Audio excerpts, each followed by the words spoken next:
But, I wanted to start off with my big observation from the book. And I think that your big key to wisdom, so to speak, is that you look at things that most people would gloss over, things that other people would see as totally trivial, and you see all of this meaning and almost like the secrets to how society functions within them. Yeah, I mean, I think there's an important thing, which is that when you try and develop models for things, you automatically assume that the things to leave out are things which are seemingly trivial. But the seemingly trivial thing in anything which involves humans can be remarkably important. So one of the things I often talk about is that there's an enormous difference in your emotional state. When you perform a small favor for someone in traffic, like you let someone in from a side road, or you wait behind a parked car so 3 other motorists can pass in the opposite direction, your emotional state after you've performed that act of mild generosity is completely different depending on whether they wave a finger in acknowledgement, flash their lights, make any kind of weird little gesture of acknowledgement. If they make a gesture of acknowledgement, you're actually happier than you were before you performed the kindness. If they don't, you're actually pretty damn furious. And what's really important, I think, is that the way humans, any problem that effectively involves human behavior to some degree, is by nature a complex problem. And in complexity, there are things like butterfly effects, where tiny, tiny little things, seemingly irrelevant things, can have huge effects. But it's also worth remembering that the way humans process information, unlike inanimate objects, the way humans respond to stimuli is dependent on meaning and interpretation, not merely what the ostensible message is. And so tiny changes in context, even if the original thing remains unchanged, tiny changes in context can lead to a completely different emotional response and therefore a completely different behavioral response. And it always intrigues me. In a sense, advertising's been doing this for a long time. And that depending on what you pay attention to, the same thing can be good or bad. You can change the nature of experience, you can change the nature of behavior simply by redirecting attention. And the example I always give from advertising is, if you take the simple line, Avis is number 2 in rental cars, from the campaign of the 1960s, that's an ad for Hertz. If you're simply talking about scale, say Avis is number 2 in rental cars, it means you've got less choice of models, you've got fewer outlets, less chance of arriving at an obscure airport and finding a branch of Avis, fewer cars available, more risk that there won't be any cars available. It's all negative. Hertz would love to put their logo on that message. But you add 4 words, which is so we try harder, and it suddenly becomes an ad for Avis. And I made the same point about in the book about the bus that takes you from the plane to the airport. When the pilot told us it's taking you all the way to passport control, we originally, our frame of reference was bus versus air bridge. And as a way of getting to the airport building, the air bridge is a superior form of bus. It preserves the order in which you disembark. It's a shorter distance. Once the pilot mentioned that the bus would actually drive you all the way to passport control, so you wouldn't have far to walk with your bags, that journey from the gate to the baggage hall, which was previously invisible in our comparison, suddenly became salient, and the bus went from being an inconvenience to a conveyance. And that's in a sense why marketing isn't an optional extra in selling anything, contrary to what the tech world likes to think. Marketing is actually an essential. It's a requirement, because if you don't give as much consideration to perception and focus and comparative perception as you do to the objective qualities of a product itself, you're always at risk of producing something which is objectively brilliant but perceptually shit.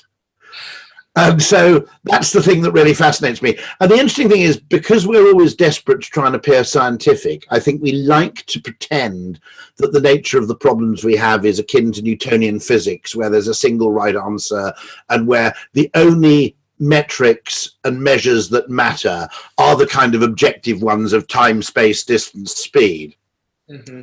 And so the first mistake I think we make when we engage in a kind of scientism is to leave subjective metrics out of the equation. That's the first thing that the model typically sacrifices.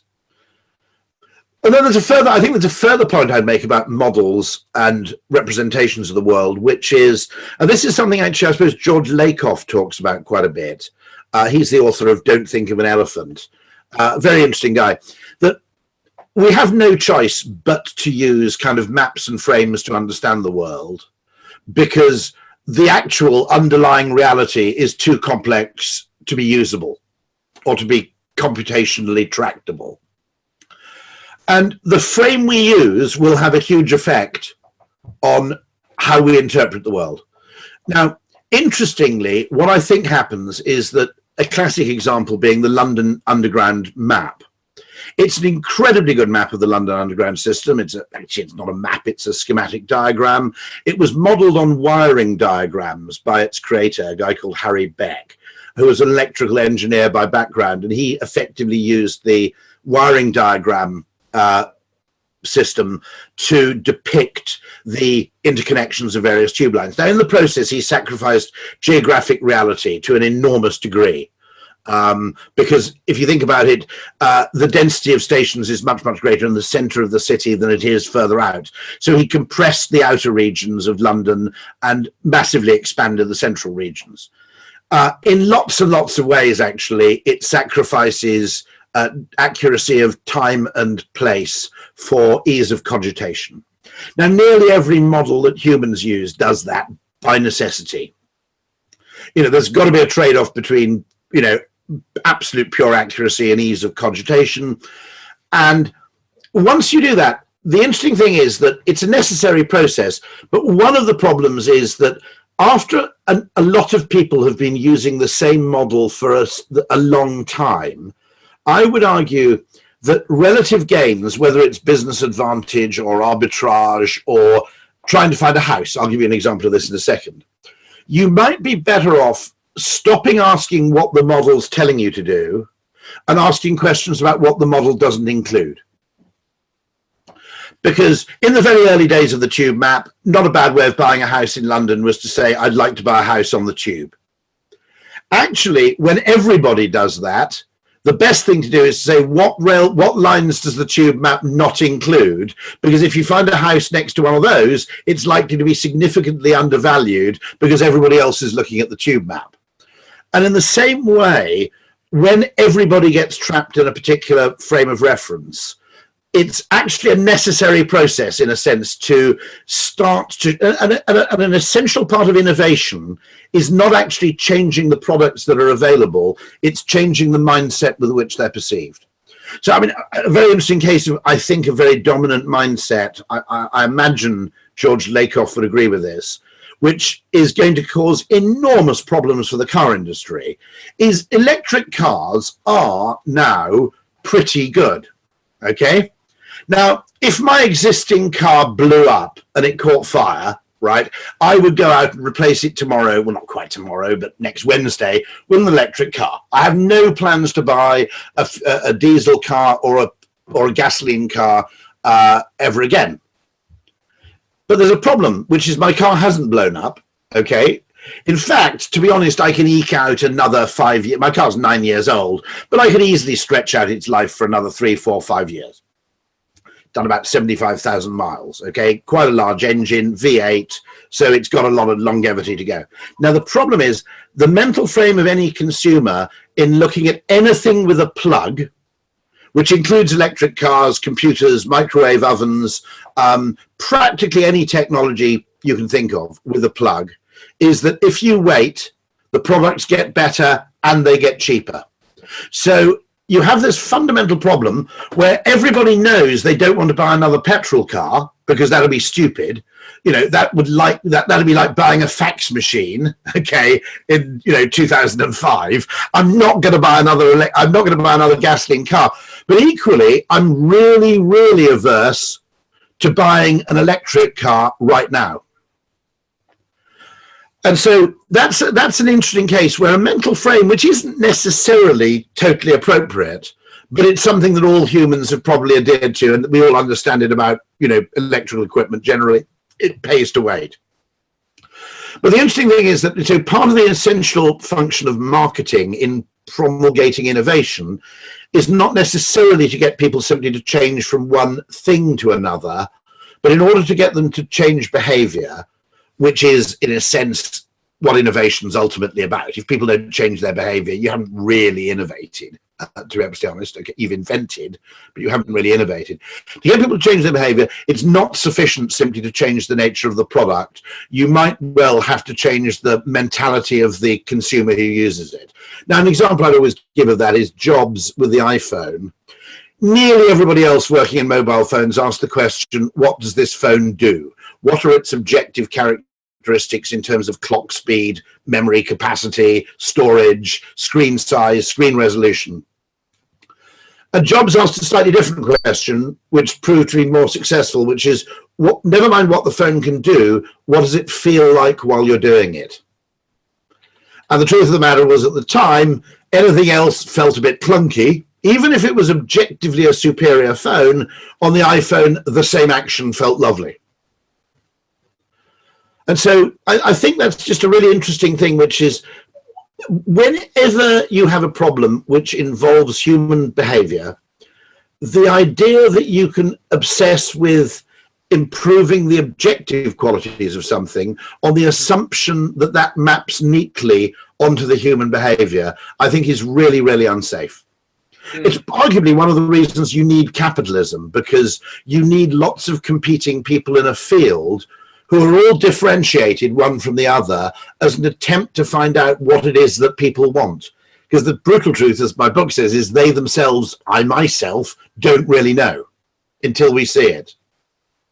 Absolutely. I'm going to ask Xander Nethercutt, who I think is calling from Chicago. He wants to ask you a question. I think it's about sexual selection. Ooh, go on.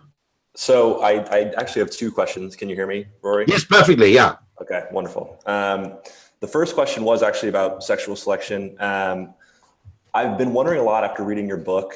You've talked a lot about how a lot of what's going on, especially with climate change, is as a result of sort of this hyper emphasis on people seeking status.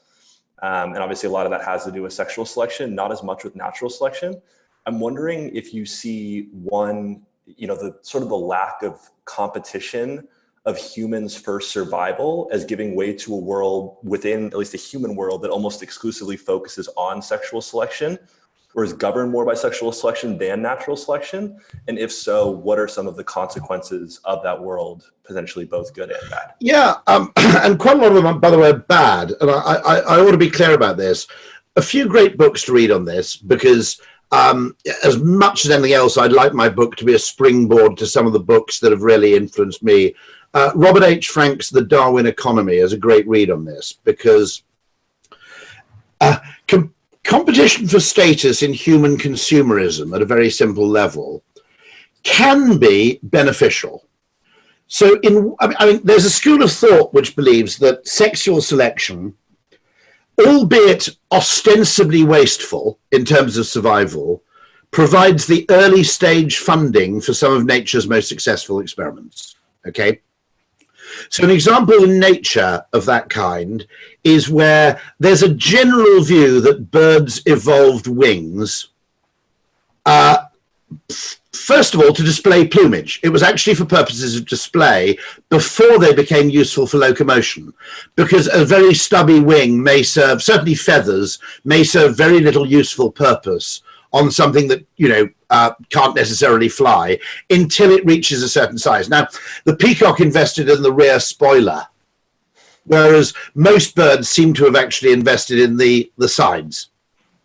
Now, we don't know whether that's true or not, although there is some evidence, I think, someone was telling me, that this may be the case. That what sexual selection can do is it can enable something to do something which in the intermediate stage isn't particularly beneficial, but it can allow it to reach a stage where it then becomes useful for survival as well as for display.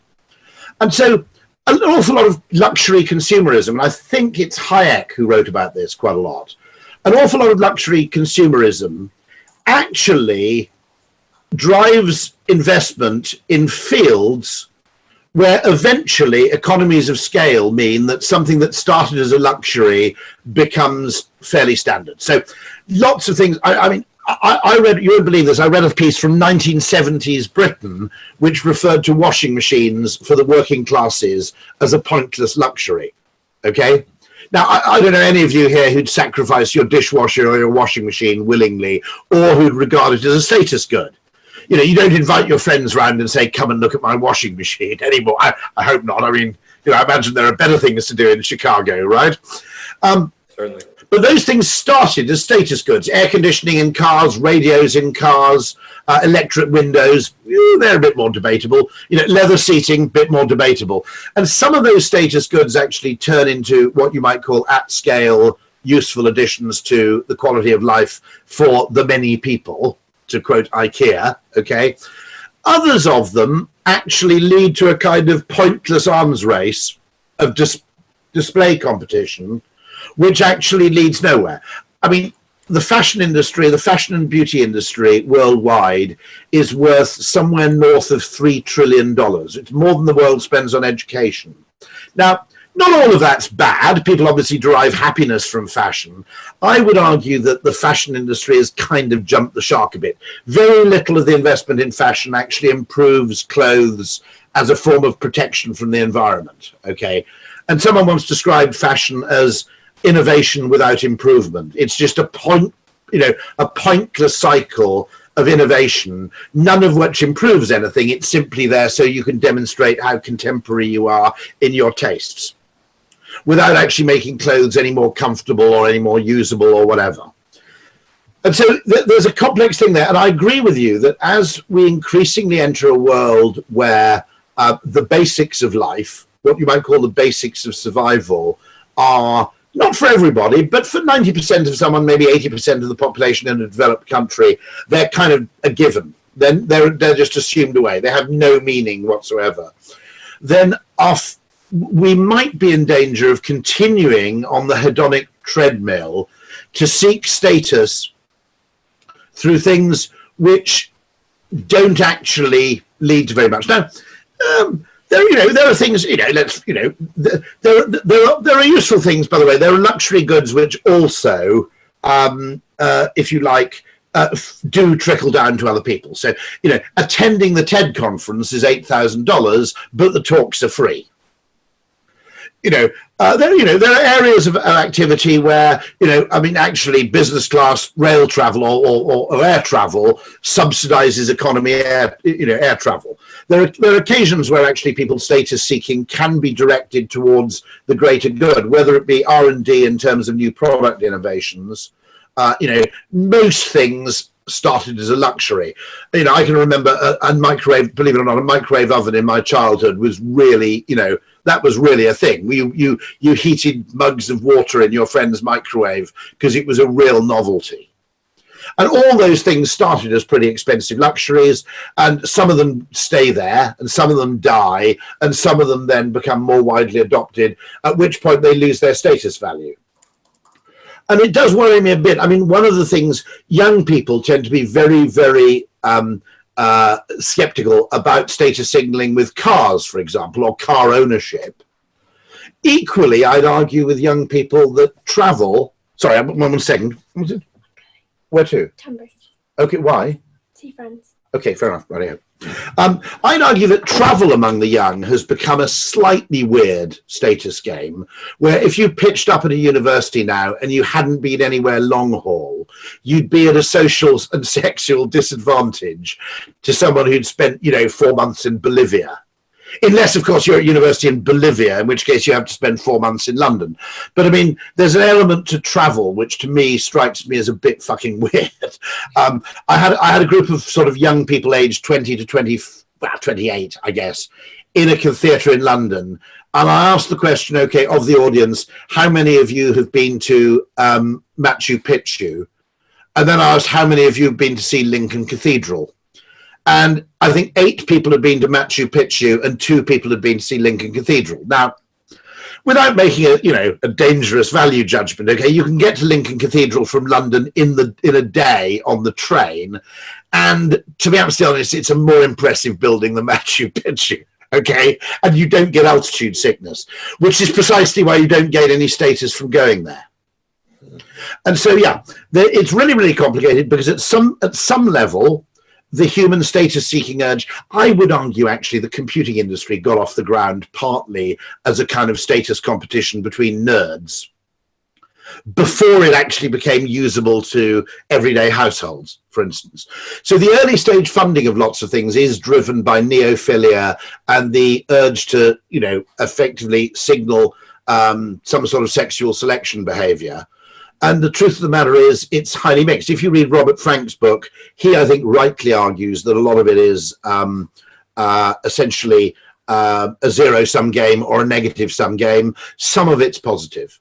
And Geoffrey Miller, actually, of course, in the great book on sexual selection, which is The Mating Mind, he makes the point that there are two ways, if you like. Let's imagine two tribes, and in one of them, the male hunters, assuming male hunters, which may be a completely wrong assumption, but they compete for status by basically demonstrating their hunting prowess by catching more food than they need and coming back and sharing it with the rest of the tribe. Okay, now that tribe's likely to prosper.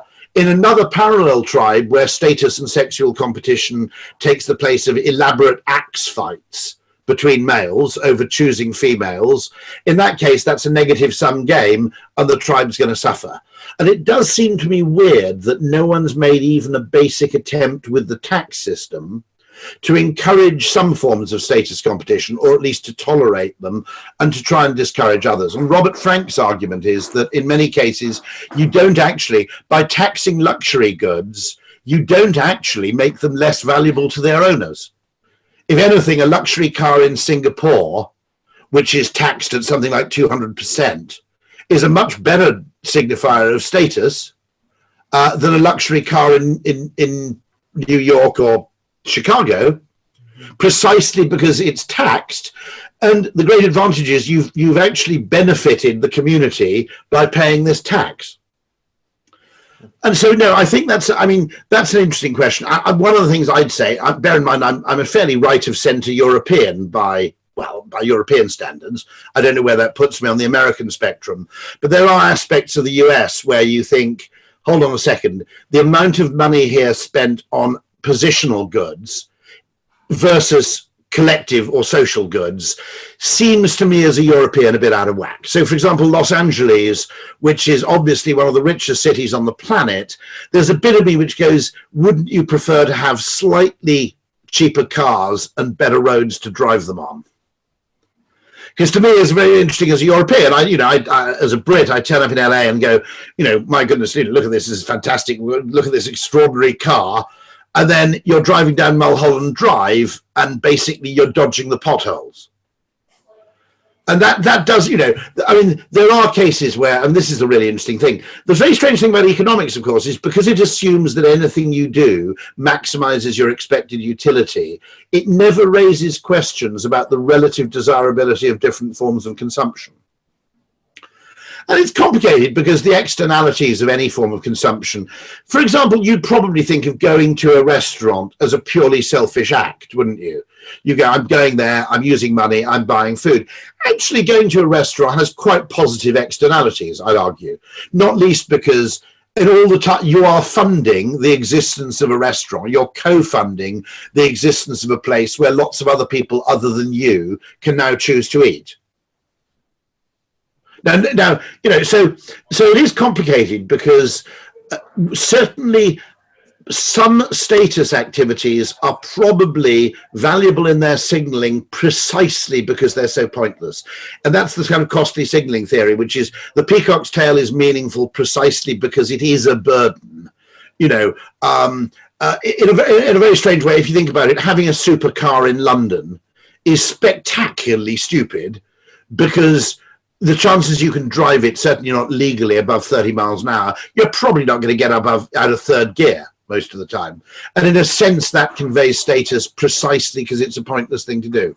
So now, a much wider discussion on this about those forms of activity, other more left-wing people than me argue that status goods actually also have a negative externality because they make other people feel worse. That, in other words, the second you buy a new car on your street, everybody else's car feels a little bit crappier. But there's a caveat here, which is there's another thing which is called counter-signaling, which is a form of reverse signaling, which I'd call you're an A-list actor, but you turn up at the Oscars in a Prius. And it's almost a thing which is you say, I'm so confident in my other forms of status that I don't need to make an effort in this direction. You know, if you're the lead guitarist in a really cool band, you don't have to worry that much about personal hygiene or clothing, because your point you're making is, I'm so damn cool, I can pull without actually having to use aftershave through my guitar playing abilities alone. I experienced that with a friend of mine the other day, actually, who like, he's a very close friend of mine, and we both just give each other endless shit all the time, like talking shit just for no reason, even though we're really close. And you can only do that with people that you're extremely close with.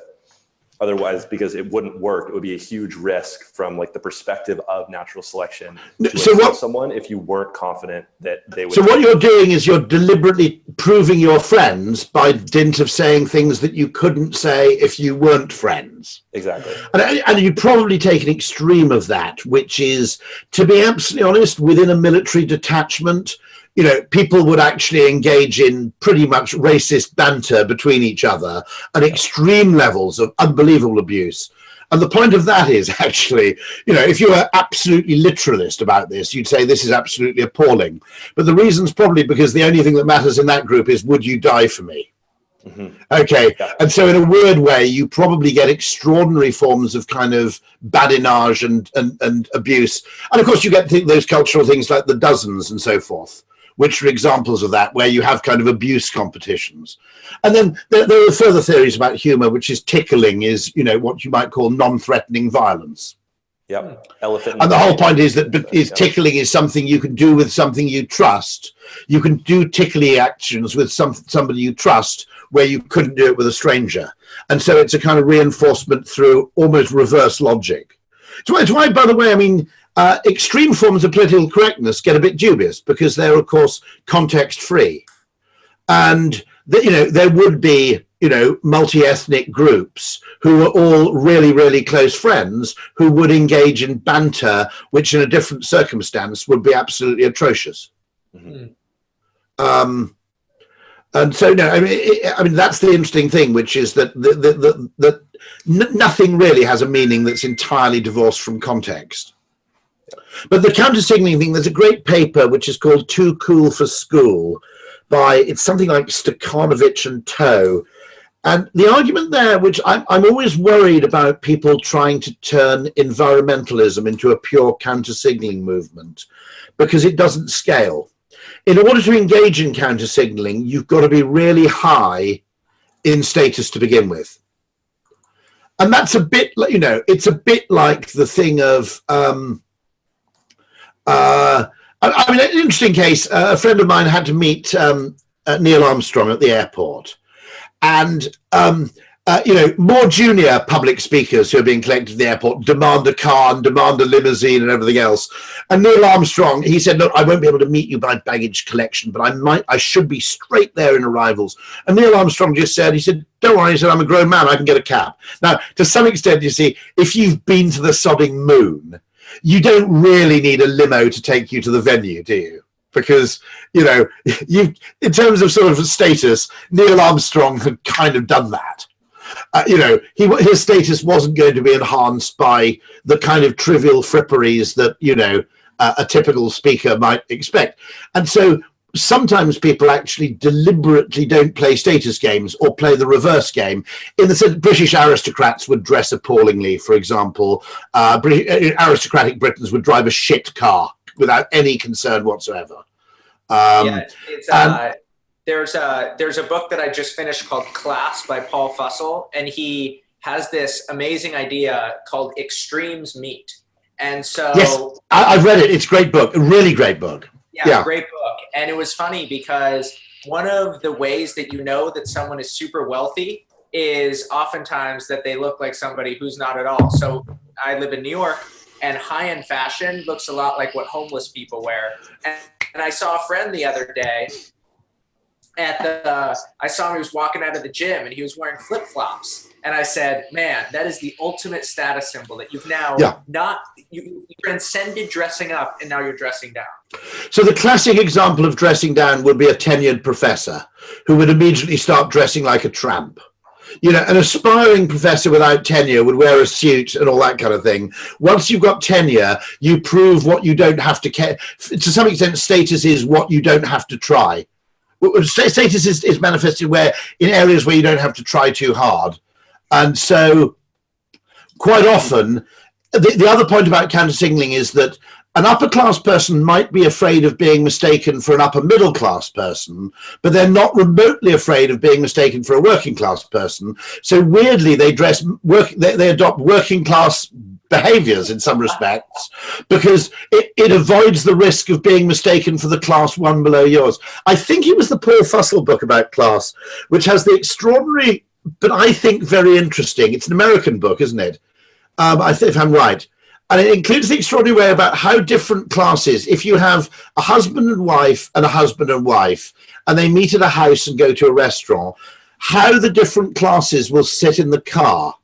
And I think, if I'm right, the upper class configuration is the husband whose car it is drives, and the friend's wife sits in the front, okay?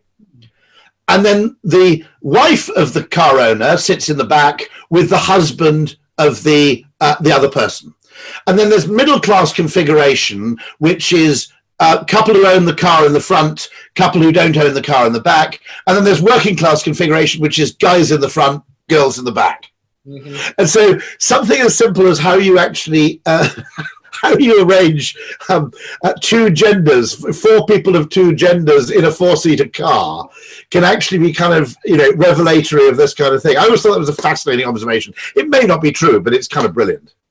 Yeah, well, the other observation that he makes that is funny, and this is how I knew it was an American book, he writes about how often in American culture, to raise the status of something, we adopt a word with more syllables, or we adopt the British version of that word. So we go from college to university. So we add syllables, or we add some kind of British interpretation, which sounds prestigious or whatever.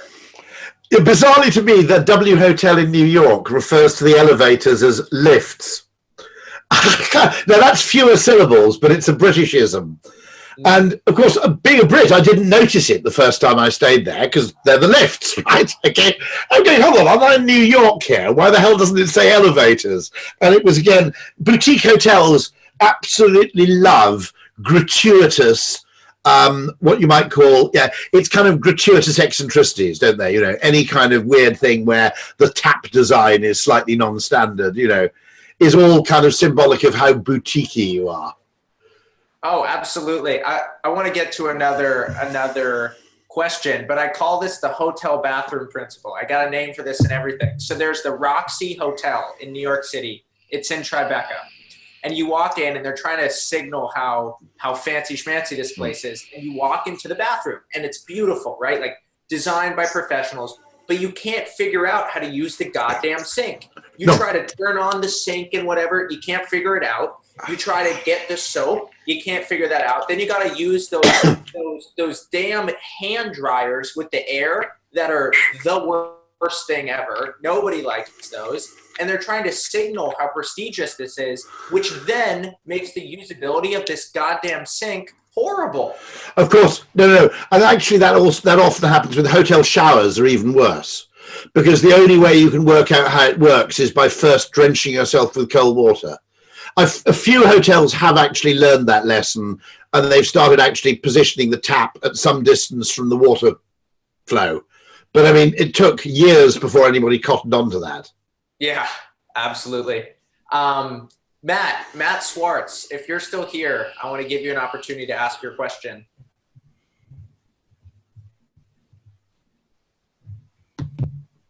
Matt's still here. Are we still here, Matt? Hello. Yeah, there we go. Yeah, he's here. There we go. Sorry, South African internet's terrible. So I work as a strategist with an agency. Are there any frameworks or briefs that currently exist that I could look through that would help to guide either my strategy team or my creative team to start thinking with behavioral principles in mind, rather than approaching it as a comms solution? Yeah, really interesting. A few principles I adopt, which have kind of, I mean, my colleagues, to be honest, I'm not a proper behavioral scientist. I'm a classicist who discovered this late. And I describe myself as a behavioral science impresario. And my colleagues, who are mostly psychology graduates, are much more rigorous than I am. The one thing we agree on first is, one thing I think is where we make a mistake assuming comms. Is we always used to focus on comms first, partly because in the advertising world, that was the most expensive thing. Now, creative agencies, I'd argue, we haven't been paid on commission for 20 years. Okay, so if we can solve a problem without necessarily resorting to paid for communications at all, there's no skin off our nose, there's no harm to us. So one thing I like to do is start at the end. And there's actually a book by Matt Wallertz called Start at the End. There's another book by Dilip Soman, another behavioral scientist, which is called The Last Mile. And my argument for that is the traditional ad agency approach of going, wow, what are we going to say to everybody, seems to me the wrong place to start. Because in optimizing anything that happens over time, you should optimize the end and then move forwards. And the reason for that is, if you think about it in terms of traffic, there's no point in widening a road if there's a badly phased set of traffic lights 200 yards down the road. All you'll do is you'll move the traffic jam 100 yards further. And I always say, first of all, start with the product itself and the experience of the service itself and the customer's own experience of it. Because if that's no good, nobody will come back a second time, in which case there's no point in trying to get new customers in the first place. Unless you've got the potential for repeat customers, you've created habit, there's no real point in going all out to get new customers. All you're doing is refilling a leaky bucket. And then look at the last mile and the point of purchase and ask questions about that, and then move forwards saying, when we've solved and optimized all those things, then we can start optimizing what we say more widely. Okay. Now, that's not, by the way, it's not an infallible rule. Sometimes what the obstacle is say expectation. And it might pay then to say, okay, if the problem with our hotel is everybody expects it to be a different kind of hotel than it is, and when they come, they're disappointed. Okay, then patently communications that make it much clearer what kind of hotel it is are, a pretty important solution to it. I always make this point that, one of the 5 best hotels I've ever stayed in, if you'd expected the Marriott, it would have been the worst hotel in the world. It was in a former police station in East Berlin. The rooms were basically concrete. And you slept on a platform above the shower. There was one television in the room, obviously, which was black and white and not even a flat screen TV. There was only one TV channel you could tune to, and that one channel only showed one thing. To this day, it only shows one thing, which is The Big Lebowski on continuous loop. That's all you can watch. If you want to watch anything else, you've got to get your tablet out. All you can watch on the TV is The Big Lebowski, okay? Now, in fairness, in the middle of the hotel, there was about the best coffee shop, the best artisan hipster coffee shop I've ever been to. So they did the clever thing of, you've got to do one thing brilliantly. You can't be minimalist and quirky in everything. But the interesting thing that struck me about that hotel is I thought it was utterly brilliant, but if I'd turned up expecting the Marriott, it would have been the worst experience of my life. What the hell have we got here? So sometimes you've got to move forwards to change what people expect, because a large part of our perception of a service is actually effectively its expectation minus reality. Or sorry, reality minus expectation. Sorry, I got that the wrong way around. And actually, sometimes there's a big solution in slightly under promise and then over deliver. The other thing I'd say is that there are really good behavioral methodologies. There are some are really, really simple. EAST, which is easy, attractive, social, and timely. There's COM-B, which is a very, very simple model, which distills down to about 3 things. And I've briefly forgotten what the acronym is. But COM-B, C-O-M-B, devised again, actually at the University of London, is again a very, very simple model. All of these things, I'll be absolutely candid with you, they're really useful. I don't call them models because I don't think we should treat them as models. I think they're checklists. And I think the best thing you can do is actually say, there isn't really a model and a process for doing this that is an absolutely pure and perfect and catch-all. What we can do, just as good pilots do, is we can check we haven't overlooked anything. And the other thing I think you have to do is, alongside what you might call the checklist approach, you've got to make sure to leave a lot of room for creativity, because the really interesting behavioral ideas, this is, if you like, a creative methodology, which is ask yourself, what are the assumptions that all rational people would make about this problem? And is one of them wrong? Because one fairly reliable way of, I jokingly say, okay, what would an economist tell you to do? And why might that be the wrong thing to do? Because one of the most reliable ways of being creative is to say, okay, real creativity happens when something that everybody assumes is true turns out not to be. We're number two, that's a weakness. So we try harder, no, it's a strength. You see what I mean? And so having the time free to actually say, and actually literally to engage in almost a bit of Python-esque humor, like, what if we multiply the price of this by 5? It's not selling very well. Everybody would say, let's drop the price. What if we made it 5 times more expensive? What if we actually said, we're trying to sell as many as possible. Why don't we make it a limited edition? All those kind of things. And to some extent, it almost involves a kind of Monty Python absurdist humor to it. I mean, I remember talking to someone whose problem was, how do you get people to accept more than one smoke detector? So he worked with, I think it was the Washington, D.C. fire service. And when the fire service aren't fighting fires, they go around typically to housing projects and fairly impoverished areas, and they supply smoke detectors. And generally, they have no problem getting the resident to install one smoke detector. And the problem is that one isn't quite enough. You really need 2 or 3, depending on the size of the apartment.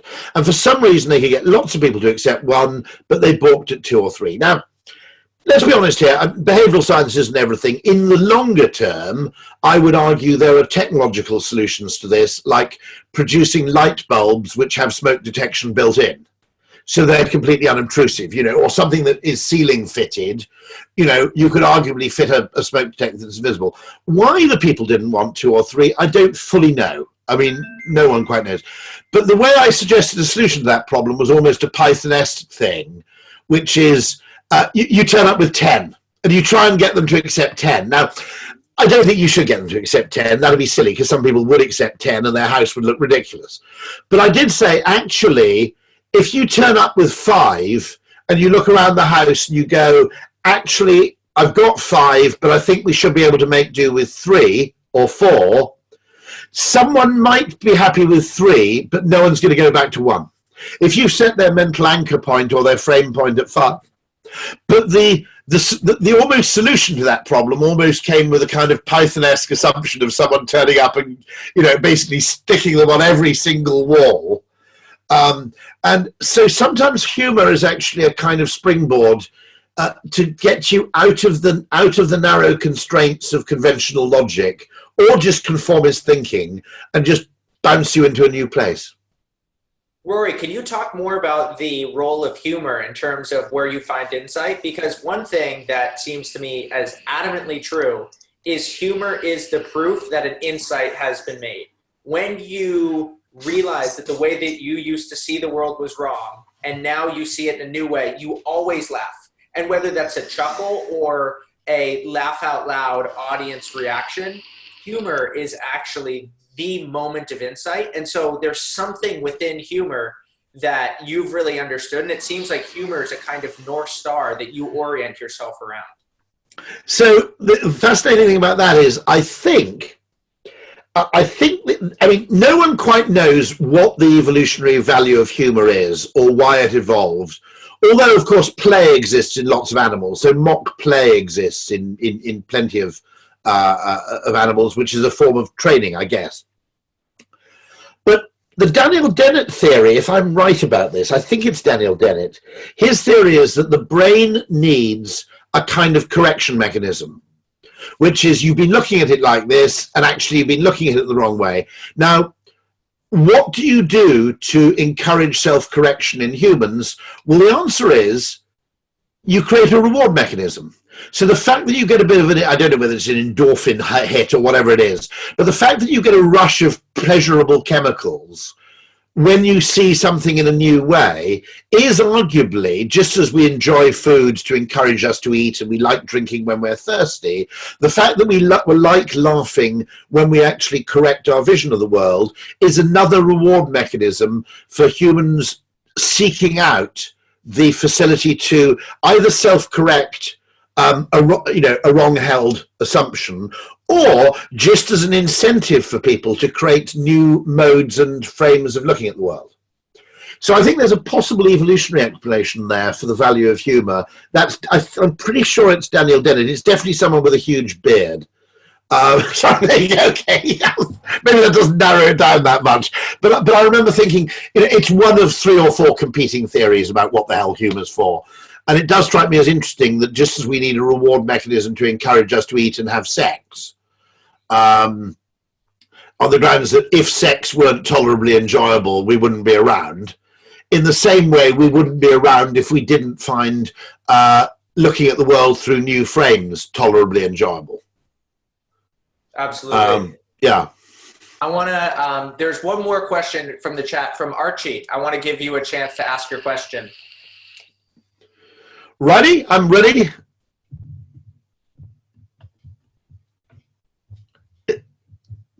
There we are. There we go. Hi there. Hi, Archie. So I was just wondering, why is the Kahneman and Thaler model of rationality and irrationality more popular than the Gerd-Gigerenzer model of what it means to be rational? Considering Satisficing, as you have mentioned in your book, makes more sense in the latter model than in the Kahneman model.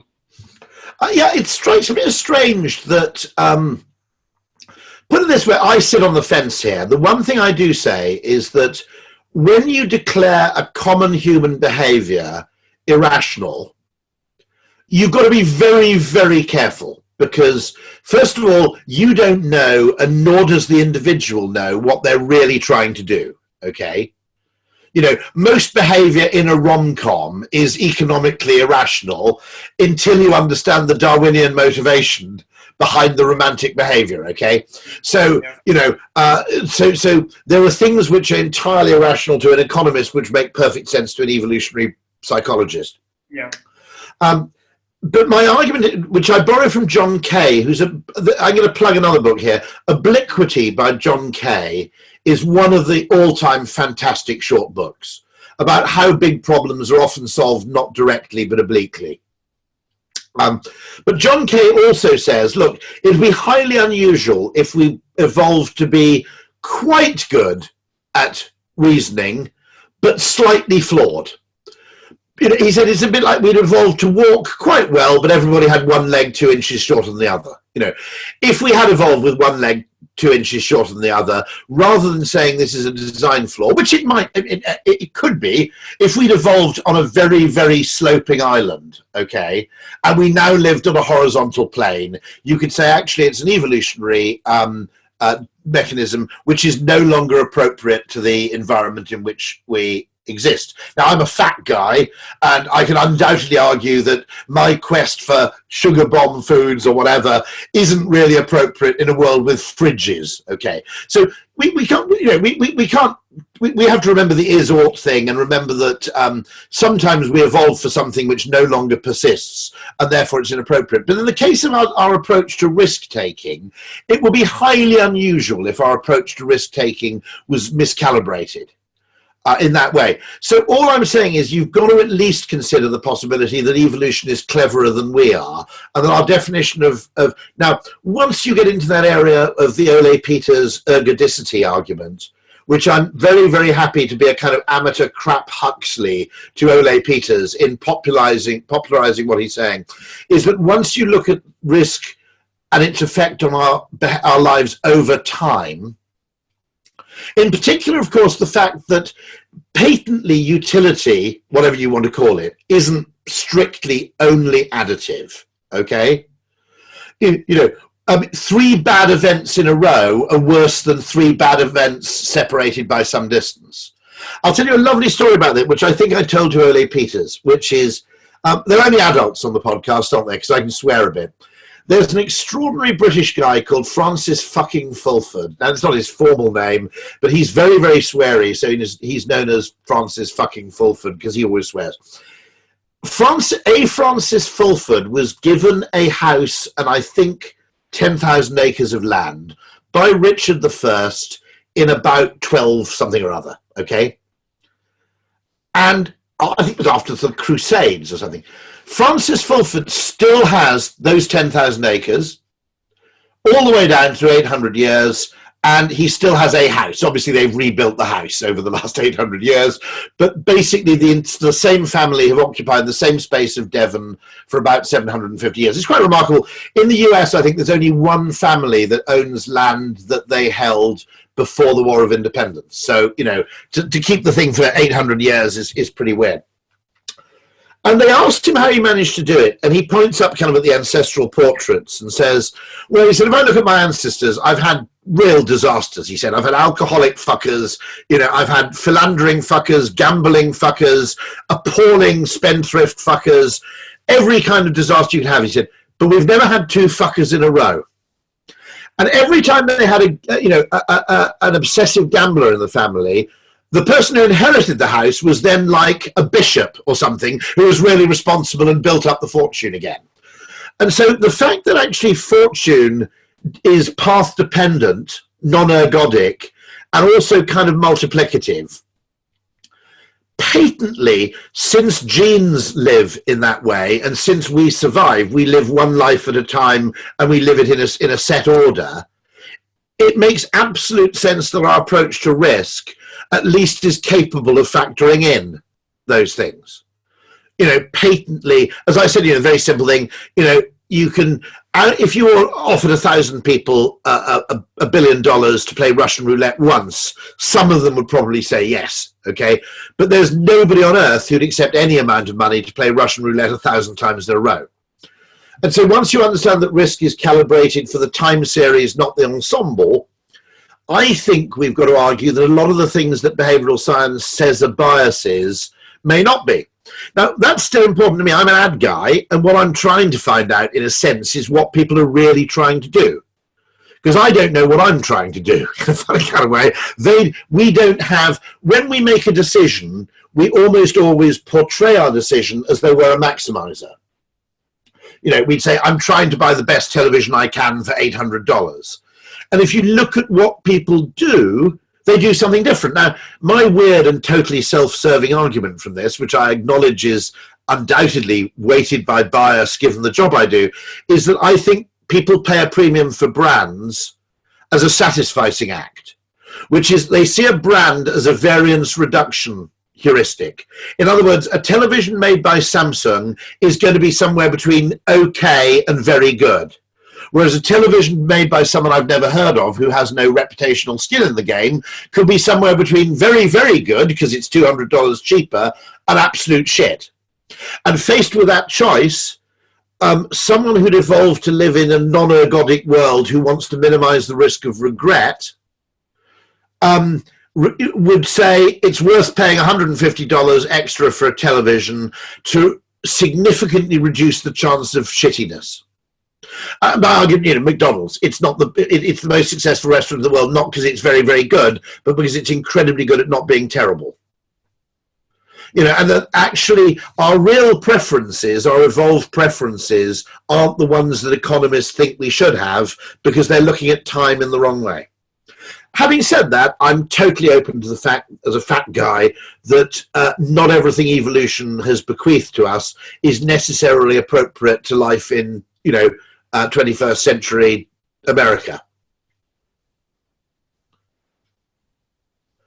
So, but equally, I think that the definition of rationality by economists was, it is a highly dubious word because it's very, very charged, because it basically means right. Okay? Basically saying you've done the rational thing is basically saying well done. Now, someone said, you're not allowed in physics, if your experiment fails, you're not allowed to blame the atoms, right? In economics, if your theory fails, you're allowed to blame the people. Well, that's a fundamental problem, I think. Absolutely. Rory, I think one last question. Of course. I teach a writing course, so I'm particularly interested in this one. And we actually do it all on Zoom. So the question comes from Adam Johnson, and he asks that you say that you mostly write after days of doing absolutely nothing. And me and Adam would love to hear about your writing process. You shouldn't really ask me about my writing process because the book arrived two years late. I find writing just physically an unbelievable pain. I did experiment with voice dictation, which I have to say made a difference, because voice dictation, a bit like Zoom actually, Zoom is interesting because it's a kind of tipping point in that it takes video conferencing to a point where it is now basically okay. And at the very least, a Zoom call will be tolerable. One of the clever things they did with Zoom, by the way, is they actually privileged sound over vision, because they realized that humans can cope with a blurry picture for a bit, but if the sound breaks up, it drives you absolutely insane. And so in the same way, voice dictation has reached a point where it's actually worth doing, I think. So I experimented a bit with that. But the one thing I did find is that, and here's another reading recommendation, which is by a fellow Brit, actually, called Paul Graham, who is the founder of Y Combinator. And he wrote a very short it's like 1 page of text, and it's called Maker Schedule versus Manager Schedule. And he makes the point that actually time isn't something where 10 times 10 minutes is the same as 1 times 100 minutes. That maker schedule depends on long periods of uninterrupted time. Manager schedule, you cram as much shit in as you possibly can because you feel you're making progress. Oh, I'll bang in another meeting at 3:30. If you're actually trying to solve a big problem, you want maker schedule. And that's a case where the reason a coder gets really pissed off if you put a 3:30 10-minute meeting in his diary for one afternoon is because that isn't 10 minutes of his life. It's now screwed up his whole afternoon. And one of the things I learned writing is that this is why it's sodding difficult writing with a job, writing long text with a job, is that you actually need long swathes of utterly undistracted time, because in a 3 or 4 day period, the first day I get trapped down a Wikipedia wormhole and get almost nowhere. The second day I made tolerable progress. The third day I went, wow, that's 4,000 words. And the fourth day I'd actually go, shit, it's 6,000 words, or more. And I suddenly realized that one of the things we don't realize is we fail to realize how much faster we are at speaking than we are at typing. Because I remember someone sent me a transcript of a 2-hour interview I'd done, I think with, might have been with Max Brockman. And for some reason they had a transcript made. And it was like 40,000 words. And I thought, shit, that's like a third of a book, not half a book, right? And that's basically 2 hours of guessing. And of course, that's one of the interesting things about video conferencing, by the way, is we don't realize how slow email is. Because while we're tapping away quite fast, we go, I'm being very productive because I'm typing fast. When we ride in a boat at 30 miles an hour, we go, woo, this is so fast. I'm on a boat at 30 miles an hour. Nobody does that in a car. And so one of the reasons I'm a huge Zoomer fan is I realize that we're trying to do far too much through bloody written word without realizing how glacially slow written communication is. And actually, I excuse text messages for this because they serve a useful purpose. I also excuse long tracts of writing because there you have an audience of 100 people. You put a lot of thought into what you're saying, and therefore they're reading it faster, therefore the effort's repaid. But writing to 3 people 700 words or 2,000 words is an incredibly inefficient form of actually getting information across. And yet for some reason we've been deluded by technology to think this is progress. And actually video conferencing, I've said this to Zoom, I said, the trouble with video conferencing is you pick the wrong enemy, you pick the wrong comparative frame. You took on air travel. Now, meeting people is still useful, but also business people, to be honest, I've had enough of it, but business people actually quite like air travel, okay? So saying, hey, we're the great alternative to that thing you enjoy, which gives you free air miles, isn't a great way to sell the product. But video conferencing is an alternative to email. If you take on email, you've got everybody on your side, okay? I mean, I'll end this call, which is about an hour and a bit long, and I'll end it and I'll make a cup of tea and I'll go and watch television. If I'd been sitting here writing for an hour, replying to emails, I'd be completely shot. And so face-to-face conversation is efficient because it's 1,000,000 years old. Writing is, there's a bit of writing in Homer, so it's okay, we're going to say writing's 3,000 years old, 4,000 years old, maybe 10. Okay, but writing and reading are wildly unnatural behaviors for humans compared to face-to-face conversation. And so, but the other thing with writing a book, as I said, long periods of uninterrupted time, experiment, you have to experiment with voice dictation, I think, because apart from anything else, typing drives you crazy. The third thing, by the way, when you write a book, go and find a friend with really crap internet access. When it finally comes time to email that book or upload it, okay, for publication, go and find your friend who's got the shittiest dial-up internet access. I'll tell you why, because when you've just written 120,000 words and you've got high-speed broadband and you click send and it goes bing, okay, it's the most sodding depressing thing in the world. Okay, if you've written 120,000 words, at least you want one of those slider bars showing upload progress, 10%, 20%, 30%. That would feel good. But sending this sodding book, which you've just taken 3 years to write, and the fucking thing goes in a fraction of a second, it's soul-destroying. Absolutely. Well, Rory, thank you so much. It's a real pleasure. We'll meet up in New York. And if anybody's got follow-up questions or whatever, or they're shy, on Twitter, I'm at Rory Sutherland, all one word. So I'm very, very happy to take people atting me on Twitter if they've got further questions.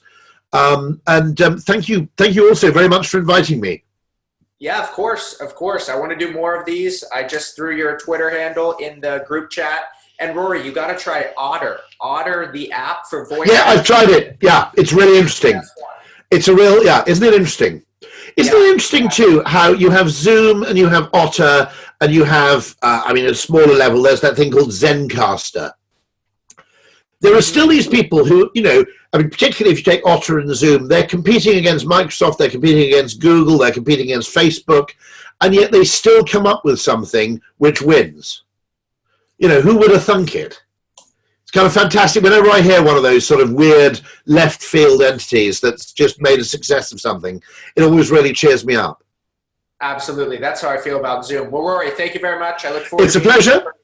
It'll be great to meet you in person. All the best. Bye, everybody. Bye-bye, everybody. Bye-bye. Thank you. It's a pleasure. I better just have a look at the chat before I go. Good. We've got go-to writing resources. We've got an Otter link. We've got Paul Graham. Oh, you've done everything here. This is fantastic. Yeah. Everything will be in a follow-up email that I'll send out probably tomorrow. That's absolutely brilliant. And it's recorded as well, I imagine, is it? Full recording will also be in that email. That'll be fantastic. Thank you very much indeed. Yeah. Cheers, Rory. See many of you soon, I hope. All the best. Yes. Bye. Bye.